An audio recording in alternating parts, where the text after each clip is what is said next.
We get a lot of visitors that come to see what we do here, and people that come on tour, one of the first things they'll ask is, well, where do you really make Makers, right? I mean, there's no way you make it here. To us, that's a huge compliment because, every drop is distilled and aged pretty much right here and bottled and hand dipped. We did our very first barrel here in 1954 and have continued to operate here ever since.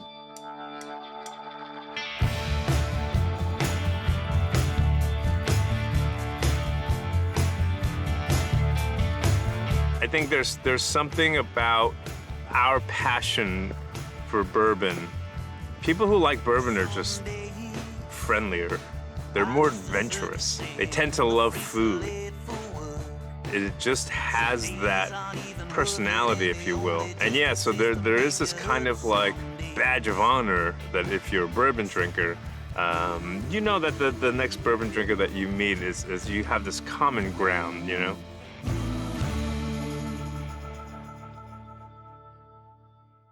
I think when you think Makers, you think about a bourbon that's quality made, but accessible, it's friendly. I mean, it is the bourbon that many people start off drinking. What I love about, our classic Makers is that it's one of the best universal bourbons on the market. I think that's why it appeals to so many people. I think there's a few things that makes Makers special, but I really think the big differentiator is the people. Obviously we wouldn't be here today if it wasn't for the Samuels. They dedicated themselves when they started this place up to creating that sipping bourbon that was sweet and smooth. So, it was Bill Sr. and Margie. Bill Sr. focused on the new recipe. Margie was the one in charge of the package. Back then, if you made a whiskey, a bourbon, you wanted to name it after the distiller because it gave the liquid credibility in the market. Well, they couldn't do that because they didn't own the rights to the T.W. Samuels name. So that's how Margie decided to create a maker's mark, because she collected English pewter, and she knew that if they created a symbol, it could identify the family without saying the name. Then obviously that kind of gravitated to calling us Maker's Mark, but the most important thing that she came up with was the red wax.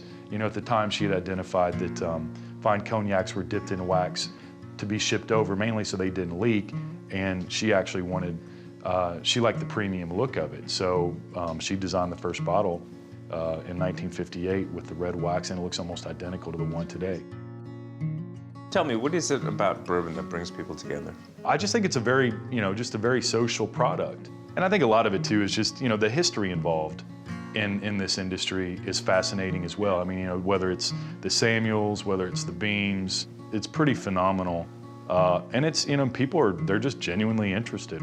So tell me what the professional bourbon community is like. We're all friends. I think we've all embraced the idea that, hey, let's make bourbon great globally. And I think that's how you saw the evolution of the Bourbon Trail, with everybody coming together. But yeah, I mean, a lot of knowledge sharing for sure. Really from day one, the Samuels looked at this place as a destination. They wanted to keep the doors open. They wanted to invite people in to show them what they did and how they did it.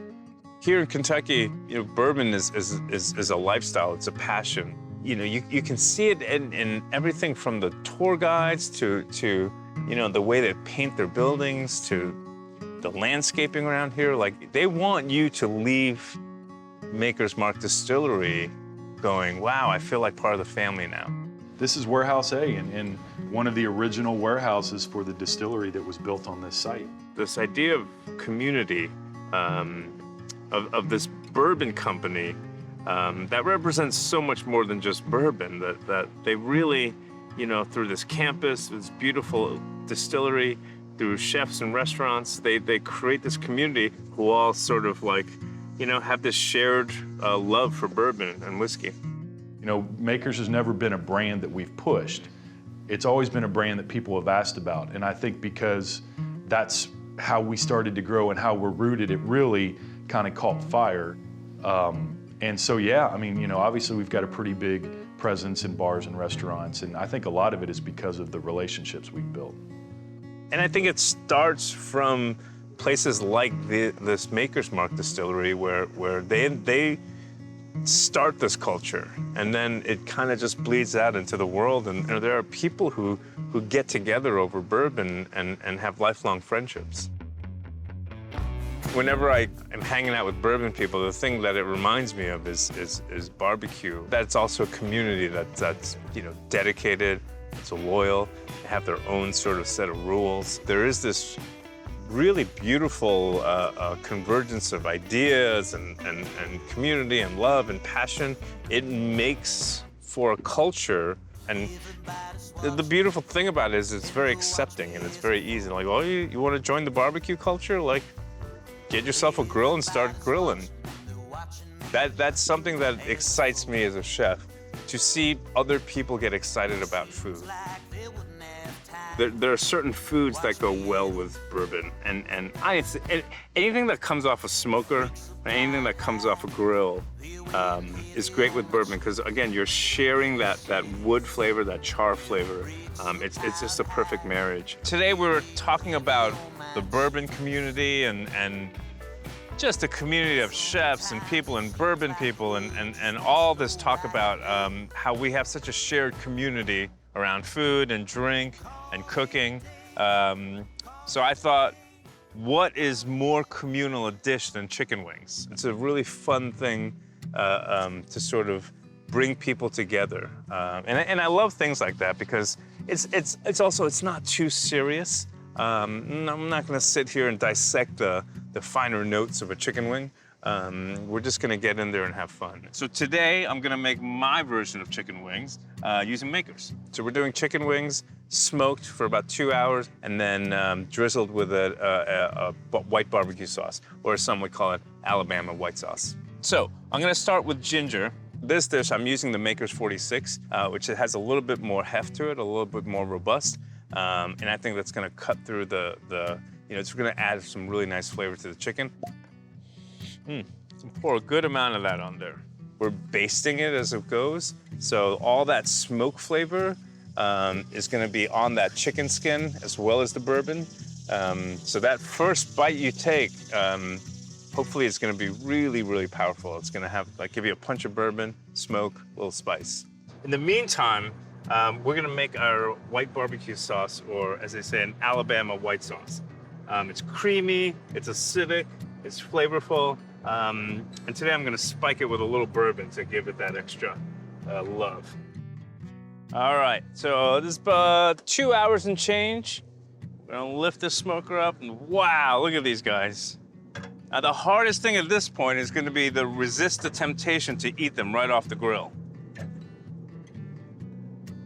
We're gonna go ahead and plate up a bunch of these. That is some beautiful chicken wings. You can put the white barbecue on the side, but what I like to do is drizzle it right on top. All right, and there it is. Smoked chicken wings, white barbecue sauce, little Makers bourbon, all cooked on our Oklahoma Joe's Ryder Deluxe pellet grill. It's perfect.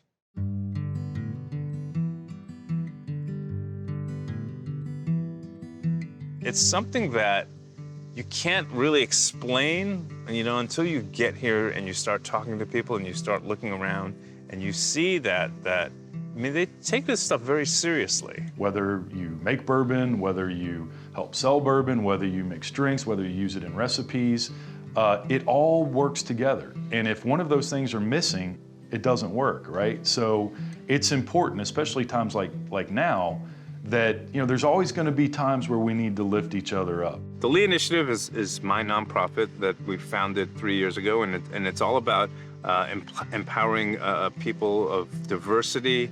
We're trying to create equity. We're trying to create gender balances in the restaurant industry. And then when the COVID pandemic hit, we really pivoted because the great need during this pandemic was hunger. We partnered up with makers and we saw this incredible need nationwide for this. So we've done, we've opened relief kitchens. We have a program where we help farmers get back on their feet and help them financially. And then we donate the food to small independent restaurants that need a financial boost. These are our friends too. I mean, it's, because of the brand and the relationships we've built. I mean, they're not just, bartenders and staff. I mean, these are people that we know. These are people that we interact with. And so it's natural to want to help. We do what we can in this world with what we can control. And what I can control is food. And so we have given the gift of food to people throughout the country during this pandemic. And I have really seen the best in people come out. And I think that is so precious. And I think we've really come to appreciate that during these tough times, that food means love,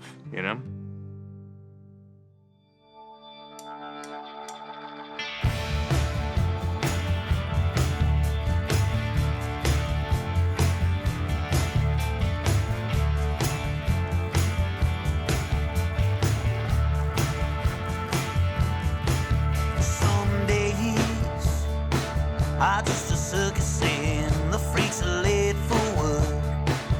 Some days aren't even worth it.